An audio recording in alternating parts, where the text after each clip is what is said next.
Hello and welcome to the polling station. We had Neil Channing last week. It's back to William Kedjanyi and myself, Johnny Ward, this week. And we're basically hot off the press because it's budget day across the water. I'm talking from Dublin, but it's all happening over in London. William Kedjanyi is in the homeland and just looking for your reflections, William, on the budget. We're also going to talk about some new markets on the Scottish vote that is going to happen. A few things that I've noticed on the BBC website. Keir Starmer has said that it papers over the cracks, but Rishi Sunak seems to be thinking that the recovery is going to happen quicker than some would envisage. Is there anything dramatic about this budget, or what's your initial reaction?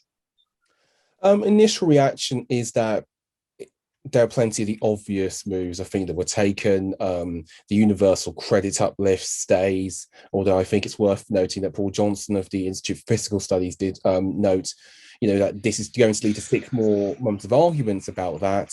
Furlough being extended to September along with the other things makes sense to me. Even if you're looking at the unlocking timeline and wondering September, that's a while away. Not everywhere goes back at the same speed. Not everybody is going to be packing out pubs and clubs if they could reopen. Fingers crossed, I don't think so. That would make sense as well. Fuel duty frozen. I think probably something to... I think it plays well with the traditional Conservative base, but I also think that it was probably a measure taken to essentially avoid, the tax hike style headlines. And I think also not just that, but also we're very reliant, as every country is, on sort of road infrastructure. In a general sense, it felt like a budget which was tied with the idea of one last push.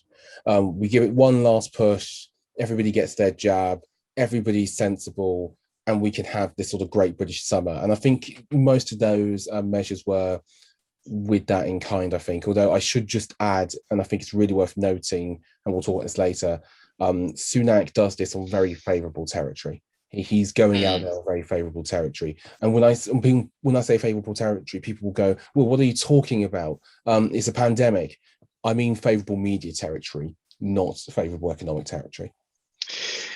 Something that really struck me was the corporation tax rise from 19% to 25% in 2023, which will definitely raise a few eyebrows here, given the criminally low corporation tax that is paid in this country. And just looking at the BBC analysis of it here, this is written by Simon Jack. He says, at the stroke, 10 years of Conservative Party thinking that lower business taxes stimulate business growth, create more jobs, and ultimately lead to higher tax receipts is reversed.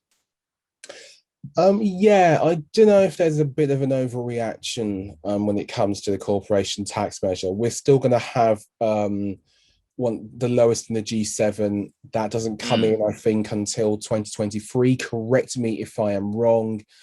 And also, we'd still be pretty low, I think, as far as major nations go, and lower than competitor areas. So, I mean, I think there's always been, this is a personal view, leeway to raise corporation tax. I think that's always been the case anyway. But it seems to be having sort of a quite big political impact.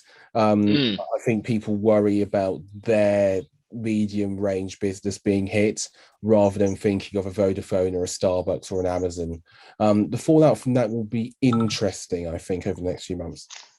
Yeah, and in general, I guess the attitude over there at the moment is you just want to get out of lockdown. You just want your normal life back as soon as possible. You want all the vaccines to continue to be distributed and so forth. And by and large, things seem to be okay for Boris and the Conservatives at the moment. And is this budget going to kind of keep that happy train in motion?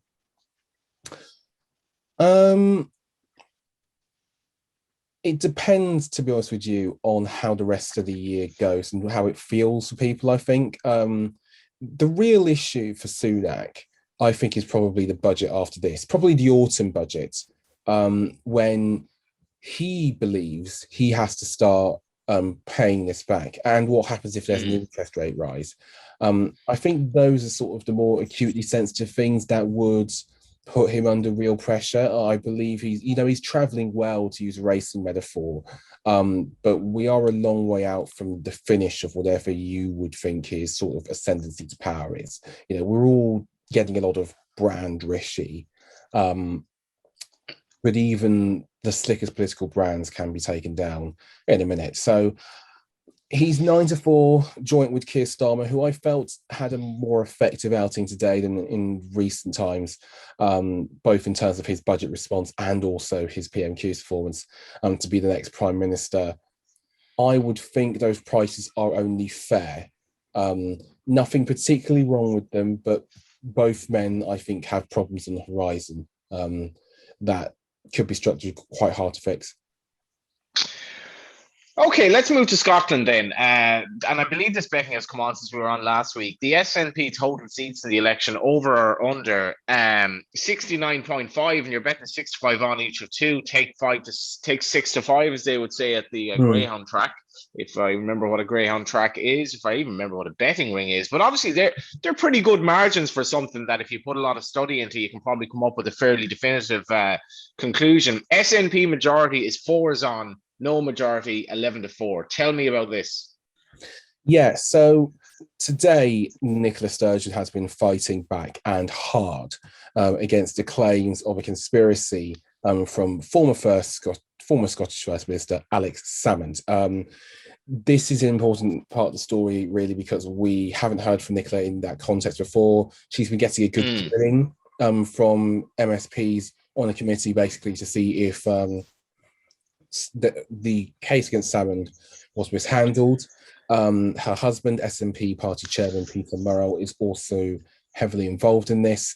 And long story short, it's a big mess, and it's a really bad look, and it really tarnishes the image of Sturgeon, which, whether you agree with this or not, had been pretty glowing, especially in comparison to other UK leaders during the pandemic. So, really, really tough territory for the SNP. A lot of party disunity as well. Salmond still has his supporters. It's a rift in the independence movement as well. That's really quite important because the independence movement's unity had been, I think, one of the most important parts of their strong polling.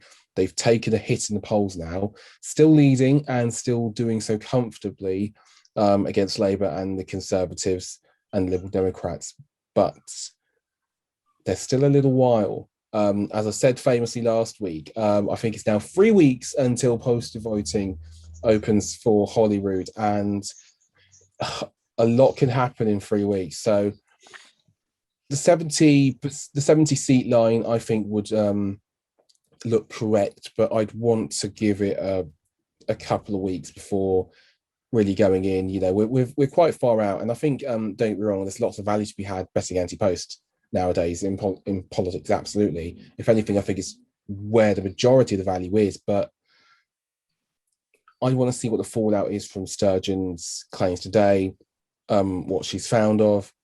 It's not beyond the realms of possibility that she doesn't make it to the Holyrood elections. I mean, I should say I don't believe necessarily that will happen, but that verdict's going to be all important. So I tread with caution for now, but definitely keep an eye on that market, because one of the things we don't know is whether, if this is all sorted, those voters that have gone away from the SNP will return back to them. No guarantee of it. And I can almost hear Neil Channing smiling and laughing in the background as you mentioned 3 weeks to the postal vote.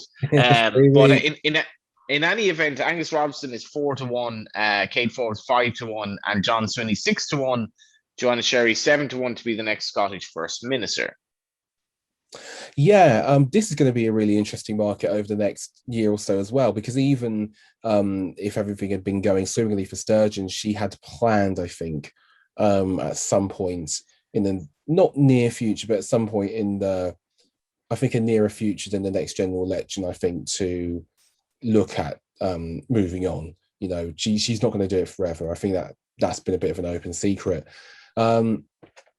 Angus Robertson would be, I think, a fair enough 4-1 favourite. I couldn't have Joanna Cherry after the public bust up and sort of the nature of that, I think would make it. I think it'd make it pretty hard, possibly, to get on board with her. Hamza Yusuf at tens would be interesting to me. Now, he's got his opponents, especially when it comes to his hate crime legislation, but he's a big name. He wouldn't, I shouldn't think, and I'm happy to be correct if I'm wrong, I'm not sure if he'd be taken down, say, by Sturgeon falling in sort of, the melee afterwards. And for the Justice Secretary, I'd think 10-1 is interesting, but no hard opinion as of yet. And maybe we could get somebody from Scotland to come on and join and discuss it. Just quickly, something I do want to raise. We had buzzword bingo and betting on the colour of Rishi Sunak's tie today. Now, guess how many winners we had from buzzword bingo? And just to give you some context, we had, I think it's 15 to 20 selections. None. Only the one. 8 to 13 housing ladders. That was the only winning suggestion from buzzword bingo for the budget. An absolute cleanup for the very good guys working in the back office. And also, interestingly, the tie, there was a lot of argument over whether it was blue or grey. We had other, and that came in at 3-1. Green was the big loser there. So some pretty interesting market action on the budget, considering the majority of it came after 9 a.m. today. And in the end, I think a winning one for us. Thank you for that, William. Thank you very much for having me. Thank you very much for watching. See you next week. Yeah, next week we'll talk a little bit more about the budget fallout, and obviously then Cheltenham will be but a few days away. Talk to you then.